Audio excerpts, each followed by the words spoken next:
All right, so today I want to talk about real estate agents. And if you are a buyer and you're looking to hire an agent, I'm going to tell you what you need to expect and how to choose the right buyer's agent. And let me preface this by saying that if you're one of those people that's going to write in my comments that agents are crappy, we don't do anything, we're scumbags, we're useless, all we care about is money, they're this and they're that, blah, blah, blah, blah, blah, you have every right to your opinion. But please do understand that us real estate agents, we aren't all one monolith. Just like with anything else in the world, you can't judge all agents the same or by one or two bad experiences. We all have different ethics, different personalities. Some of us are more empathetic than others. Some of us could care less. You can't just judge all agents the same, and that would really be unfair to do so. And maybe you did have a few bad experiences, or someone you know had a bad experience with an agent, and I get it. But I'm going to tell you, there are some real amazing agents out here like myself who really want to do a good job for you, and we work really hard, and sometimes it's not easy. And for those of us agents that really do care about our clients, we can have just as much compassion and be just as disappointed or hurt for our buyers when the unexpected happens or things don't go the way that we had planned. And the really great thing for me with my clientele is that I have become really great friends with many of my clients. I mean, I get invited to everything like kids' high school graduations, baby showers, barbecues and cookouts, holiday get-togethers, and it's just truly amazing bond that I form with some of my clients. And a lot of times I become lifelong friends with many of my clients. And it's just a real beautiful thing. And I just love helping them with the biggest purchases and transactions of their lives in buying or selling a home. And that's why I really love my career as in being a real estate agent, because I feel like I'm helping and really giving back to people. And I didn't mean to get all sappy here, and I could go on and on and on, but I know I need to go ahead and start the video. My name is Cherilyn Williams, your local Chicagoland realtor,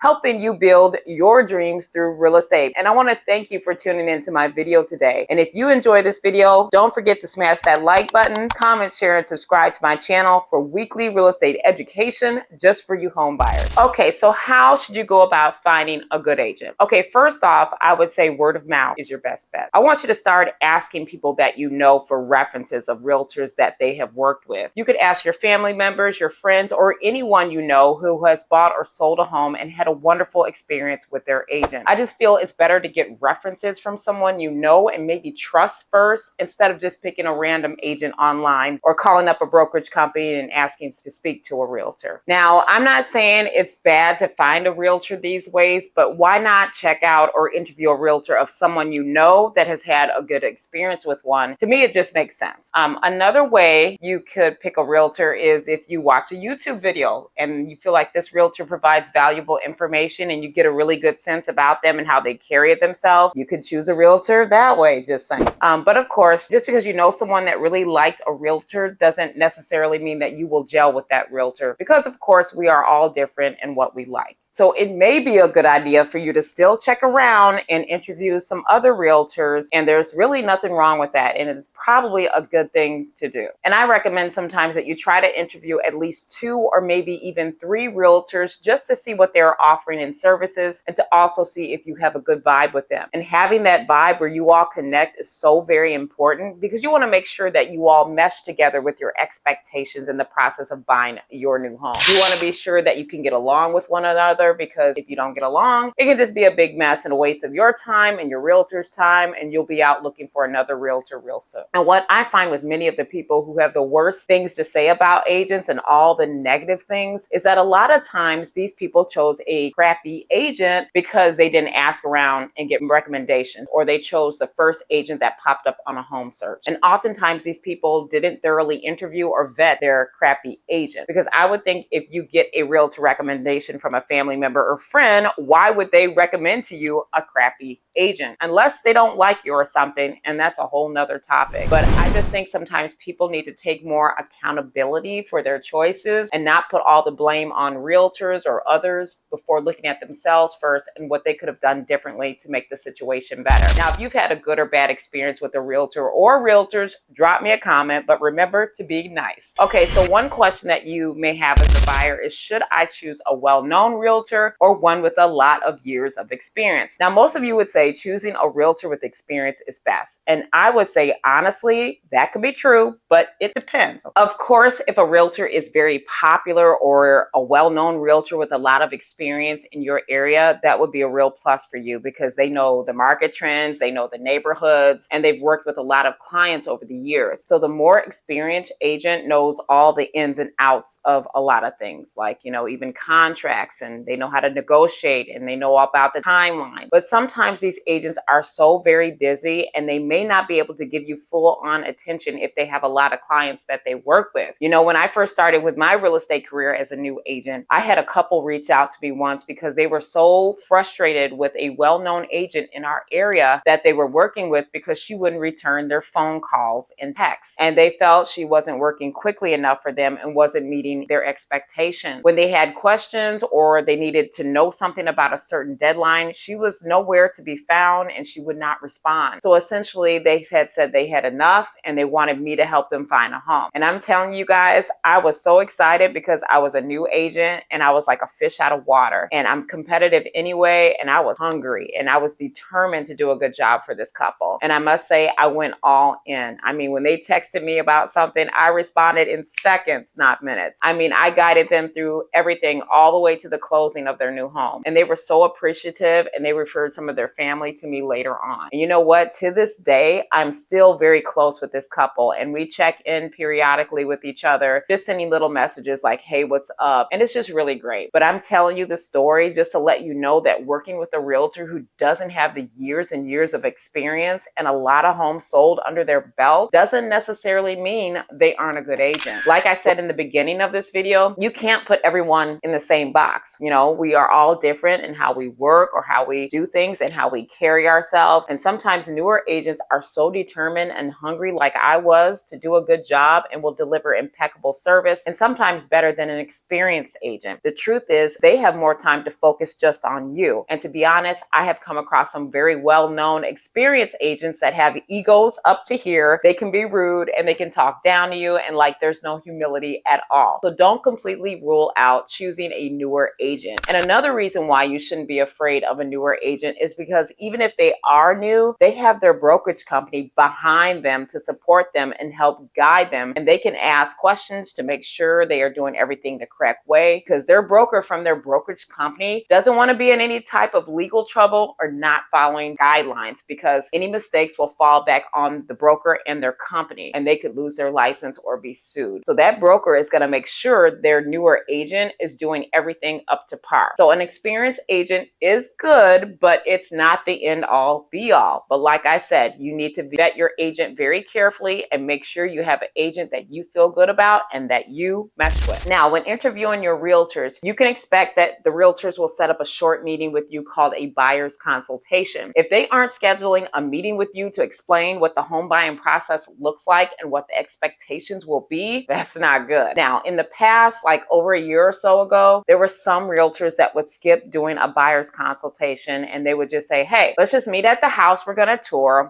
Hopefully you like it. We can write up a contract. And it was just very unprofessional. But now with the new real estate changes where you as a buyer will have to sign an agreement with a realtor, which I will get into more in a minute, us realtors have had to really step up our game and be more professional, which I think is a great thing for our industry and makes the real estate industry more respectable. But going back to the consultation, the realtor will discuss with you the home buying process and how you would like to be contacted in communication. And of course, the topic of commissions will come up, and then your realtor will discuss with you all of the expectations when you all are working together. And they will also answer any questions that you have, and they will set up a great business plan for you. And if you really like the realtor and the consultation went well, you can agree to go ahead and sign on that dotted line of the agreement that you will work with that realtor. Or you could wait and decide later, especially if you want to interview other realtors, which I said before is a good idea. Now let's talk about the agreement. If you decide that you're ready to go ahead and get started with your realtor, it is a requirement that you sign a buyer broker agency form before you tour any home. And if you're not aware, signing this form became a law a year ago in 2024. And I know some of you don't want to sign things and make a commitment, but I'm sorry, there's no way around it.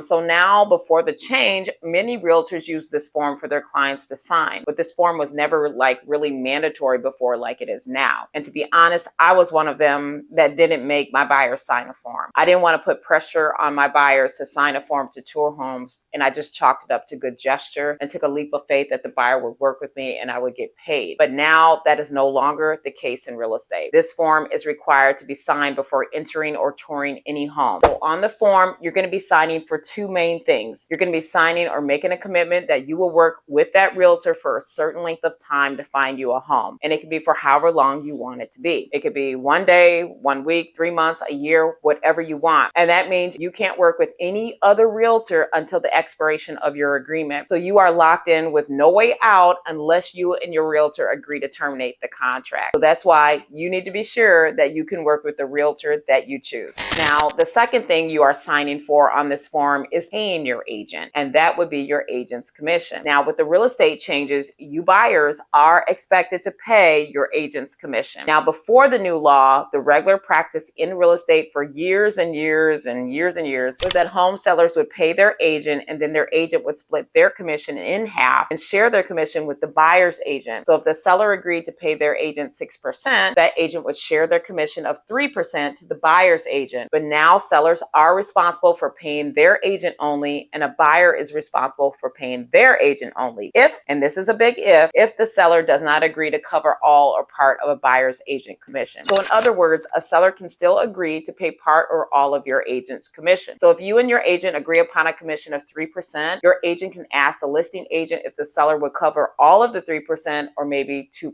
If the seller agrees to pay the full 3%, then you don't have to worry about paying your agent at all, which is great for you. Now, the other option is that a seller could decide that they don't want to pay the full 3%, and let's say they just want to pay 2% to your agent. Then you would have to make up the difference of the 1% in this case to the buyer's agent if you have a written agreement contract that your agent is expecting a 3% commission. And just understand, there is never a set commission ever, okay? Commissions are always negotiable between you and your agent. So if your agent tells you something like, oh, my commission is 3%, that's it, and I'm not budging, you need to question them and say, well, wait, aren't commissions negotiable? Because I heard commissions are negotiable. Because then your agent will know that you know, and they can't pull the wool over your eyes. So remember, commissions are always negotiable. Now, a commission doesn't always have to be a percentage. A commission could also be a flat fee, like $2,500 or something like that. It's whatever you and your realtor agree upon. Now, for my commission structure, I have certain packages that I do for buyers where they can choose a variety of real estate services for my different packages. So if my buyer wants to pay me like 2% commission, I offer these following services for my 2%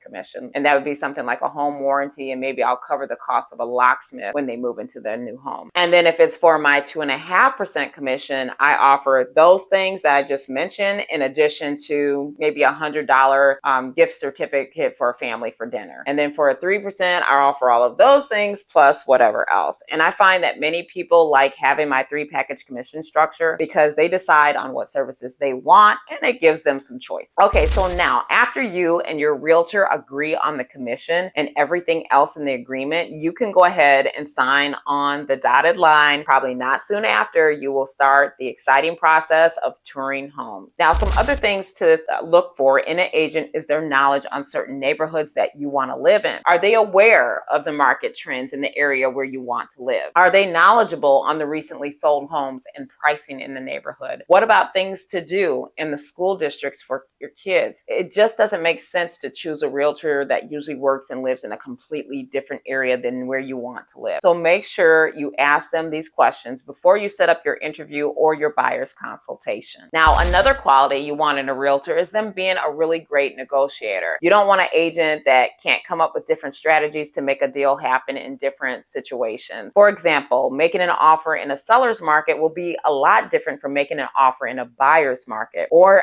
you could come across a situation where increasing your offer price over the purchase price amount could work best if you're hoping to get some money back in closing cost credit. So you may not have to bring any money or very little money out of pocket to your closing. Or your realtor should know about doing an escalation clause in a multiple offer situation in order to win the home, so you can have leverage in your offer. You know, in the past several years, we were in a very crazy seller's market all across the country where buyers had to do almost anything next to giving up their firstborn child just to get an offer accepted. And it was just so outrageous with competing offers in the last few years. So it was very difficult to negotiate things on behalf of buyers, like concessions or doing major repairs after a home inspection, because buyers did not have that much leverage. But now that the market is shifting more towards a buyer's market across the country, many buyers are able to get some of these incentives and perks that they couldn't before. And now sellers are having to reduce their prices or offer buyer closing credits. And so your realtor should know what your local market is doing, and they most certainly should be negotiating certain perks on your behalf depending on what's happening in your market. Now, my last important point in what you should look for in a realtor is one that is great at communication. There's no way on earth that you shouldn't be hearing from your realtor at least once a week. There just isn't any excuse for that, period. And communication is one of the biggest complaints from buyers and sellers. If your